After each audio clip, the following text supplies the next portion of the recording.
What's up, all you crazy human beings? Today we're picking up from where we left off yesterday with the developer trailer breakdown.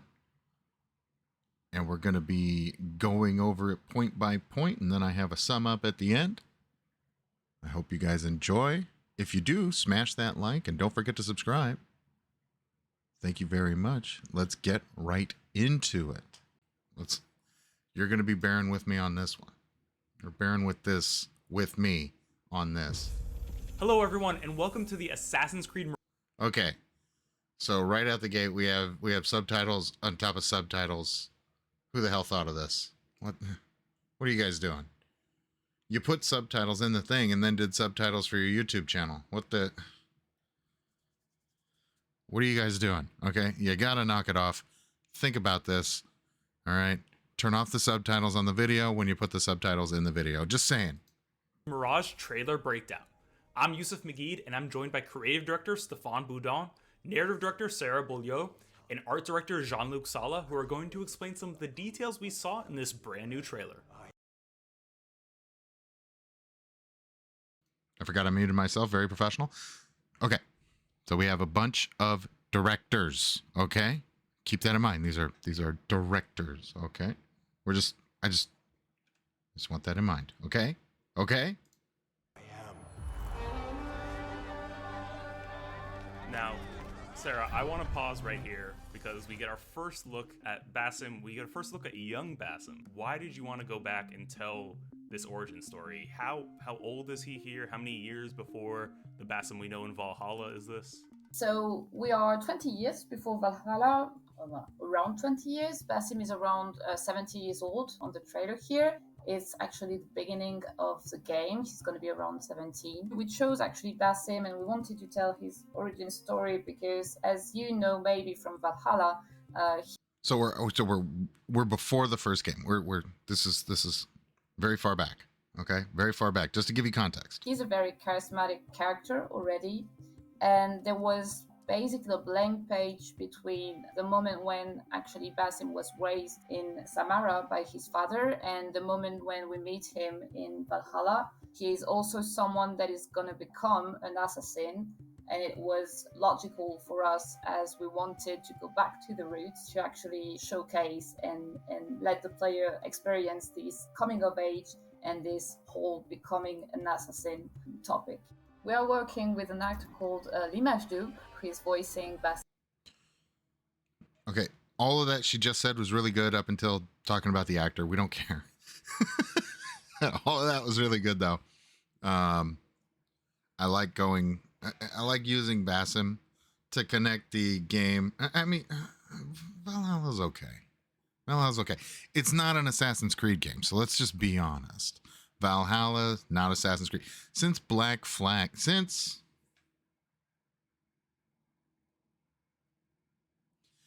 Assassin's Creed 3, it hasn't been Assassin's Creed. Let's just be honest. It's been some other game. It's using the Assassin's Creed name. So it would be nice to get back to an actual Assassin's Creed game. Going back before the first game using Valhalla is a smart way of doing that.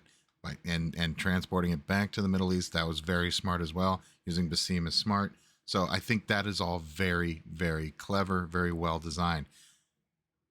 The issues start arising here, so you'll see what I'm talking about.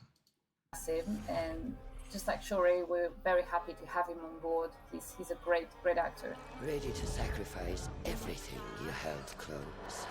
I am. So we are very lucky to have a composer, so Brendan Angelidis, Composer. who's working on the soundtrack of the game, who also actually did the soundtrack for the trailer. The music that you hear in the trailer is actually in line with the guidelines and the music from the game itself. The composer Brendan actually used some instruments that are very. All right, you see, it was very interesting how she put that. The music you're hearing is in line with the music in the game. With not even in line with the music in the game. Let's hear that again. Actually, let's hear it again. Use some instruments that are very in line with the guidelines and the music from the game itself. in line with the guidelines of the music from the game itself. That's what she said. That's really an interesting way of putting that. So what she means is this music's not in the game, but it was made by the composer who also made the music for the game, and he might have made them similar to this. So what we're hearing is not from the game. That concerned me initially, right there, because that tells me, okay, so what of this what of this trailer is even in the game? Brendan actually used some instruments that are very authentic, that are really conveying this. Authentic instruments are easy, okay? You should be doing that. Like that's not something to tout. That's obvious. Arabic atmosphere and vibe that we wanted, and that we were very eager to respect as much as possible. Well, they got to be careful because it depends on how far back you go and what region you're in, right?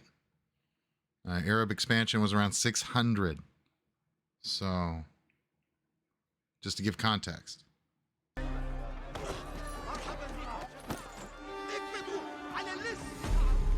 Are you ready to leave your life behind? So this is Russian.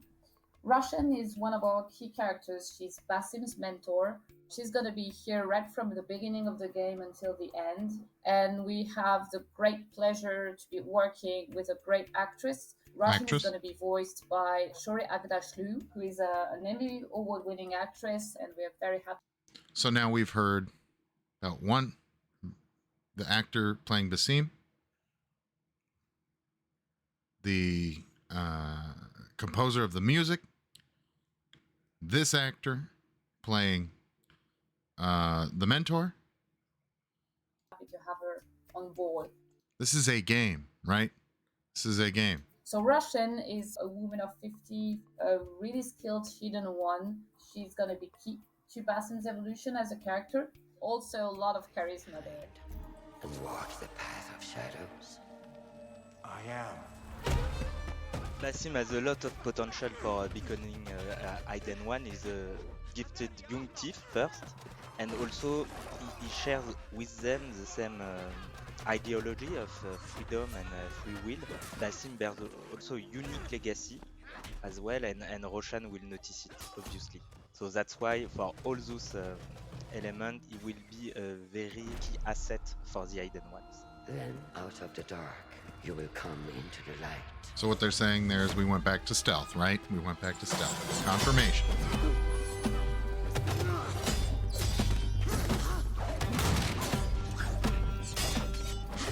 This is not massive, but it's a tribute to AC1 and also to the lore of Assassins, because in the lore, the birthplace is Alamut, a fortress in the northern mountains of Iran, and this is it. This is the first time we are going to show in an AC game the Citadel of Alamut. We are at this moment at the tipping point of Hidden Ones and the Assassin's Brotherhood, which is going to be there in Alamut in 100 years. It's going to take a long time to finish this fortress, but this is the very beginning of the end of the Hidden Ones.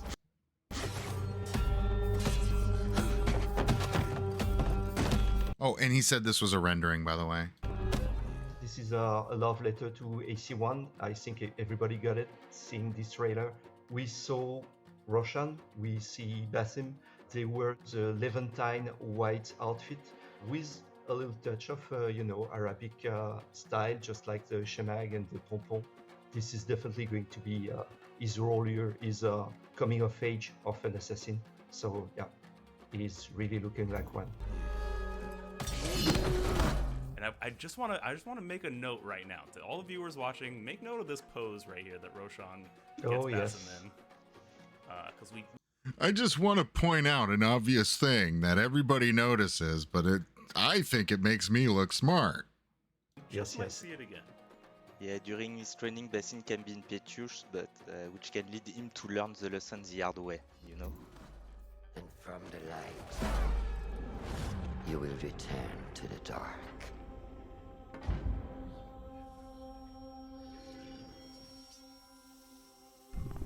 The ceremony moment was discussed pretty early. Also, Alamut was discussed pretty early in I hope we get to watch it. I hope we get to see the finger on the table. Just like got disconnected. He's like smoking and stuff. Come on, be Studley about it. Show us the whole thing.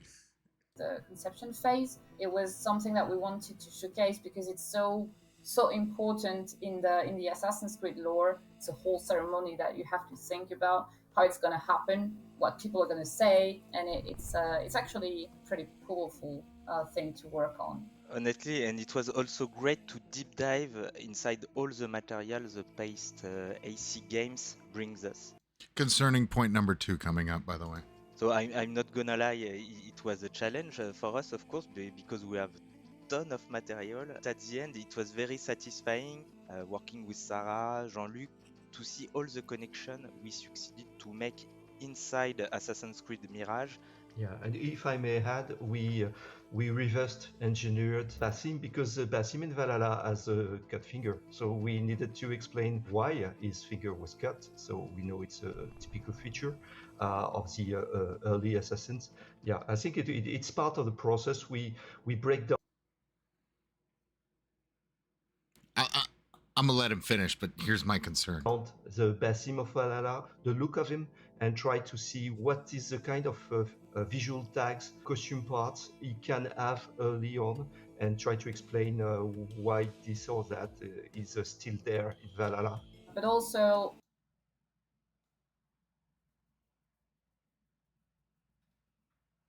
There's so many buzz phrases in there that concern me, right? Reverse engineer Basim. We had to explain the cut finger because it was something early assassins did. Yeah, I think it's a rite of passage. Please tell me he didn't say that. Did he say that? Did he say that?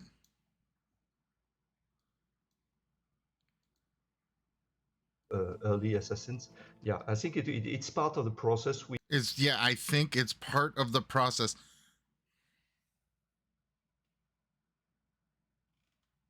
I'm not going to get mad yet. I'm not going to get mad yet.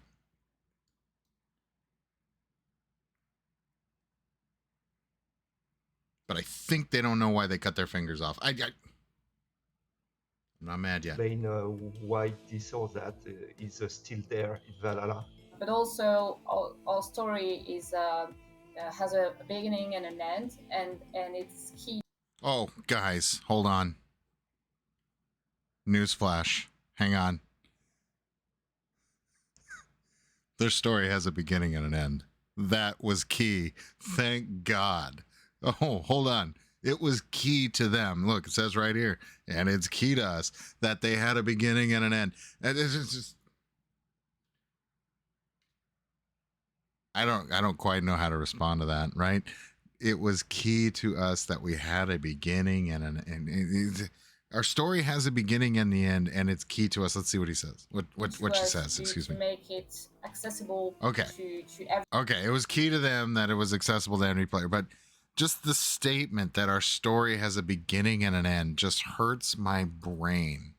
It's like, let's say words because we need to fill time. Every player, not only the players that actually know the franchise very well, but also the newcomers, for example. By the way, that is a red flag. That is 100% a red flag. We want to please the players that like the game, but we also want to attract new gamers. Let's see how she put it. To every player. Make it accessible to every player. Red flag. Red flag. Look, not every player likes stealth games. It's just a fact. Not every player likes sword fighting games. Not every player likes shoot 'em ups. Not every gamer likes strategy games. It's not accessible to every player. Not everybody's going to like every game. You cannot make something that everybody likes. You can't. Stop trying. If you're going to make a stealth game, make a stealth game. If you're going to make Assassin's Creed, make Assassin's Creed. You know what attracted us to Assassin's Creed? It was the only thing like that at the time. You had games like Thief. There was another game before that that was also stealth. Assassin's Creed 1 and some aspects of 2 were stealth. And it was great. And that's what brought us in. And then you stopped giving us stealth games. You started giving us these story games that had nothing to do with really Assassin's Creed. Not that they were bad games. Syndicate was fun. I mean, it was not historically accurate in any way, but it was a lot of fun. It's a lot of fun. I mean, I have a playthrough going on the channel for that one. It's a lot of fun. Assassin's Creed Black Flag, not an Assassin's Creed game, however fun.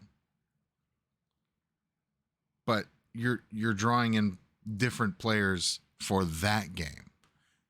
You're not drawing in people for the franchise. They won't like the next one that doesn't feature the one the previous one had, right? So Black Flag was a pirate game. You had pirate ships, and the ship mechanics were really amazing. I mean, it was so much fun fighting in the boat, especially because if you got moderately good at it, you were dominant. But it's just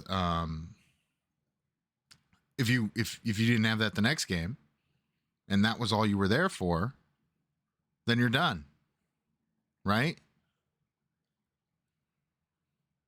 So what's the point of that? Make your stealth game, make your Assassin's Creed game, and make it an Assassin's Creed game. And I like that Ubisoft is at least making a pirate game so that we don't make Assassin's Creed a pirate game. We just make a pirate game. That's what I'd prefer they did. Instead of trying to make the game that we all love accessible to every player, likely the vast majority of them don't care about this game. Just the people that like the game will care about this game. There you go. Stop trying to make every game game of the year. All right. And you might surprise yourself and make a game that's game of the year. Player, not only the players that actually know the franchise very well, but also the newcomers. For example, it's both a love letter, but also a narrative-driven game that is really focused on a character and how he evolves. You have sworn to uphold. Ends with good word salad, doesn't it? Ends with good word salad. Those were all very good words. This is Baghdad. You know, the usual question is when the next Assassin's or where the next Assassin's Creed game is going to happen. And now you know, so this is going to be Baghdad. You can only see one district here, which is the Kark district, the district of the bazaar. But you can have also a view on the background of the Caliphal Palace, which is the very center, the heart of the empire and also the heart of the city. It's called a round city because there is a round fortification all around, and inside that fortification you do have the highest peak of civilization. Outside it's more the regular city with different districts, one dedicated to science, one dedicated to trading, one dedicated to industry, one dedicated to almost military defense. Well, that's nonsense. That's not how cities were. Like back then, they were the fortification was to protect the people, right? So you had all your homes inside, bazaars and stuff would be outside. So the outside would basically be marketplaces and stuff like that. A lot of business districts, yeah, but science and military stuff, I don't know about all that. Setting it up in quadrants is interesting. That's obviously just for quadrants, not quadrants, but districts is obviously for purposes of the game, right? Which is Sharkia, it's a sub-district. This is, perfect playground, bringing good old vibes from previous AC games. We are back in Middle East, we are back in this kind of, light, density, the vivid colors. I think this is also something we love. We know AC1 and we are happy to come back to places in Middle East, but also this is going to be a complete surprise to see how much that city was big. As you can see, a lot of opportunities for parkour and a lot of promises of adventure. You cannot have the peak of civilization without having, war, injustice, and such. Yeah, for me, this is a perfect playground for, doing assassin stuff. Yeah, we spend a lot of energy to bring back crowds. This is a really, really breathing, living city, a city that never sleeps also, so you will see that. And we also try to bring as many people as we can on the streets. Stay your blade from the flesh of the innocent. I don't know how accurate that is historically either. I mean, most cities had curfews and stuff like that because they wanted to keep crime down. Hide in plain sight. Never compromise the Brotherhood. The smoke bomb are bags, and a lot of Assassin's tool you will be able to use at your advantage on a very specific situation. So we have a throwing knife, blow dart, mine, also noisemaker, and all those tools will be fully upgradable, and you will be able to change their effect or their behaviors during your playthrough. I like everything but the blow dart, but sure.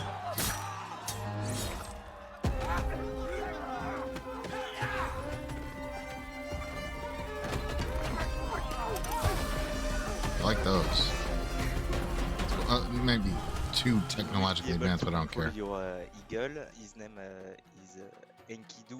This is what I was curious about right here. I'm very pleased to announce that the possibility of marking the enemies with your eagle, as it is very important for us to give strong recording tools to the player to perform the best stealth approach.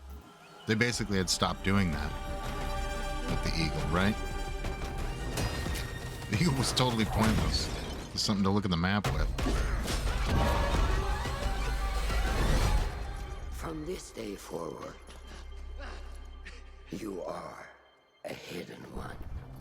So the creation of the Assassin Brotherhood will happen a bit later during the 10th century with the reformation of the Hidden One by Hassan Isaba. But we are very, very close of this transformation in Assassin's Creed Mirage, and you can already see it, feel it in the game. And I love the shot of Basim on the perch dropping down. It's very reminiscent of the AC2 trailer. There's a ton of callbacks and throwbacks in this, and I love it.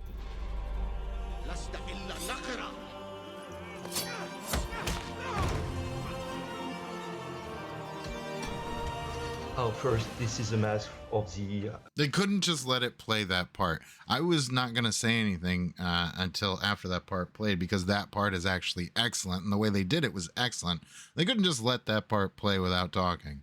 But yeah, they want to talk about this Ancient Order mask, which, all right, that's fine. I don't know what kind of connection Basim would have to the ancient, I think it's Babylonian order, but we're going to find out in a minute. But what did he say back? Let's go back a second. What did he say there a second? Kind of concerned me. Ton of callbacks and throwbacks in this, and I love it. Callbacks and throwbacks. A ton of callbacks and throwbacks, and I love it, because that's what's important in a game, callbacks, right? You better be calling back to better games because this is going to be a better game, right? Because that's basically them acknowledging, okay, so Assassin's Creed 1, Assassin's Creed 2, we've gone away from that. We're going to come back to that. We understand those are the best games in the franchise. We're modeling ourselves off of those games, using the games that we currently have been making as a springboard for this new story that's going to reach back to the roots of the game and reignite that love that you have for the franchise. That's what they're telling me, right? Right? It's going to be more than just callbacks, right?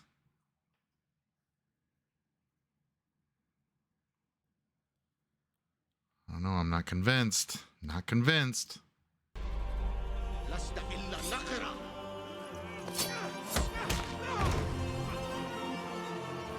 This whole part is excellent. Oh, first, this is a mask of the Order of the Ancient, so a kind of artifact we are used to now since AC Origin and Odyssey. We do have it in Mirage too. This mask is connected to the past of this land. We are in Baghdad, and the civilization just before is the Babylonian one, so that's why he has this kind of Babylonian face. And honestly, this is not the only mask you are going to see. All the masks created for the game are just gorgeous. this specific cell of the Order of the Ancient is one of the I think I'd question their order on history there. We're in 600. Previously was the Babylonian. I think we're leaving out quite a few, but sure. last remaining cell, as it will soon start its transformation also to a new organization, exactly like the Hidden Ones, in fact.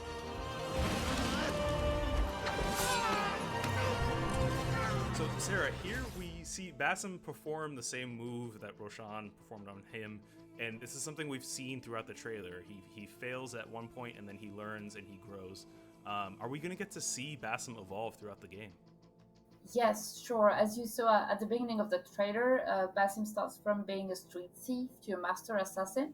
He's going to be able to perform moves that he was not able to perform at the beginning of the game. We're going to really see this evolution, and the players actually going to be able to experience this very deeply through the whole of the game. We are a homage, tribute to first Assassin's game, and we wanted to be really close to the original Levantine Assassin's crest. Actually, there is something written on it. It's the Arabic phrase for Hidden One, so it has a lot of sense. So teasing us again with this promise. I almost called it nonsense because I just assume they're lying, but with this promise that it is going to be a stealth assassination game. Hidden One. We've said Hidden One multiple times in this ad. We've got Hidden One written on the actual logo. Went back to the original Levantine logo.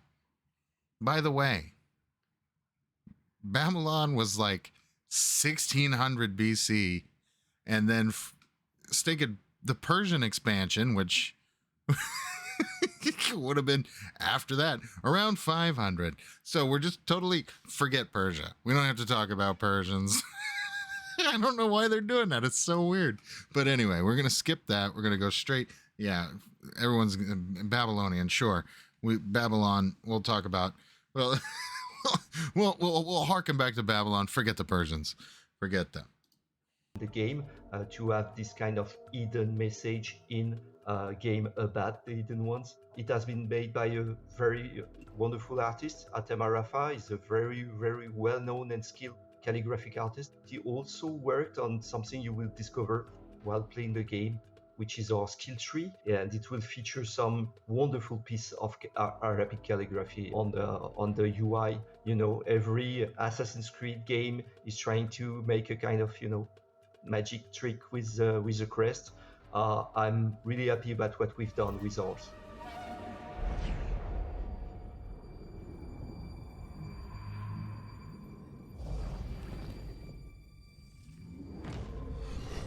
This creature that you see here, which is a gene, this creature is going to be an important part of Basim's evolution, and it's going to be present in every memory corridors, as we call them. So that moment when Basim kills a target, it has its secret, it has its meaning. And yes, I'm not going to say much more, but you're going to You already revealed way too much. discover that in the storyline. Oh, well, that's the It's going to be in every single thing. It's obviously a part of his evolution, which means it's going to be a part of our decision making. Right? That's what it's connected to. perfect tease. Sarah, thank you so much. I can't wait to find out more. And for By the way, it makes me think they think a Jinn is a bad character. He's like a bad guy. They should brush up on their mythology. everyone watching, you'll be able to find out more when Assassin's Creed Mirage launches later in 2023.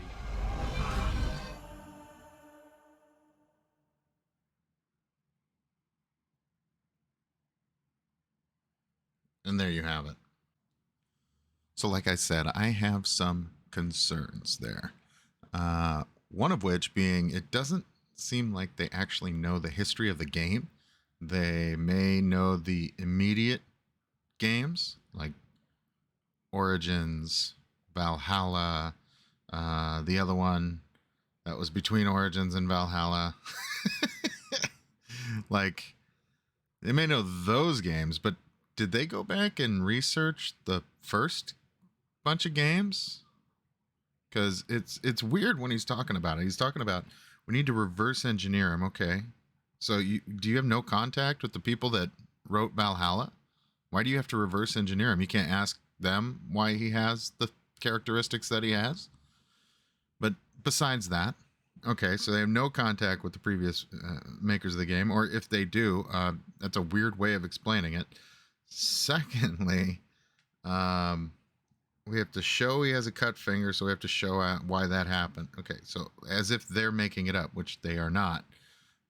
It was a thing already. By the time Altair was around, having a finger cut was kind of like an OG thing. It was like a gangster thing. It was like the real OGs would have their fingers cut because they want to be able to use that hidden blade even when they have a clenched fist, which is what it's for. If you can hide that blade in a clenched fist.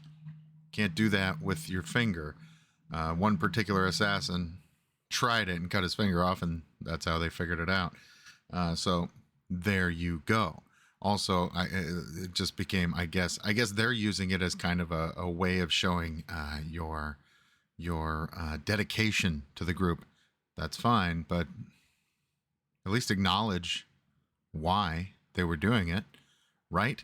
Secondly, the huge red flag, obviously, the attempting to appeal to all audiences with this one game to rule them all.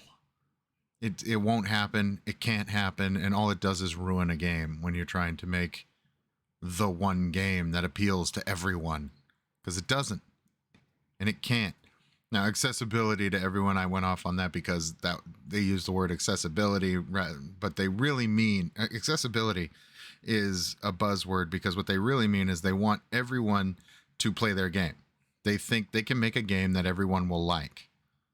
So when they say accessible to everyone and attract new players along with pleasing the previous players, that's all, and put together all together like that. That is a giant buzz phrase for we're screwing this game up because we're trying to appeal to everybody. You try to please everybody, you end up pleasing no one. So I wish these idiotic devs would stop doing that and just make their game. Do you think Rockstar gave a crap that they offended people with GTA back when they made it? Do you think that upset them at all? I don't think. I would argue no. I think that was the strategy, was to upset people, was to offend people, was to make a mark, get people talking. That's what it was for. Not everybody's going to like it. It's a risk you take. But you're not going to make something everybody likes. You're not Nintendo. And even Nintendo blows it a lot. It's not easy to make a game everybody likes. Nigh on impossible. Certainly when you're trying to do it, it is impossible. Okay, so we have the cutting of the finger, the trying to make a game for everybody, the focus on actors and composers. That scares me. When you're focusing on actors and composers, that really frightens me. Multiple reasons, but mainly because you don't have anything in the game to talk about, so you're talking about the actors and the composer. That's the concern, right? If you had tons of stuff from the game that was really impressive, you would show that. Instead, we're talking about the actors and the composer because you have nothing to show from the game yet. And that leads us into the fourth concern, which is a large amount of that ad is not in the game. Up to and including the music. I would argue that the only thing in the game from that ad, when he's walking along in the bazaar and the hand rubs against the throw rug, I think is what it is, hanging throw rug that's like you'll see in bazaars to sell. I think that's what that was. Running his hand across that's probably in the game. running in the bazaar, that's probably the very beginning, right? That's your tutorial, right? So they have no problem showing that. That's it. Once Roshan saves him, that's probably the extent of what's in the game. And I would argue that the scene just like that isn't in the game at all. That's probably a rendering of what they think they're going to do. But I bet you the scene changes from there. And really, it was basically it was Aladdin running from the police. That's literally what that scene was effectively. All I could hear was the music from Aladdin during the chase. But that's neither here nor there. But it's just it's concerning. And when you have one of these things on their own is not a concern, but all these things together, whew, I'm not happy about some of these concerns, let me tell you. So let's move forward from here.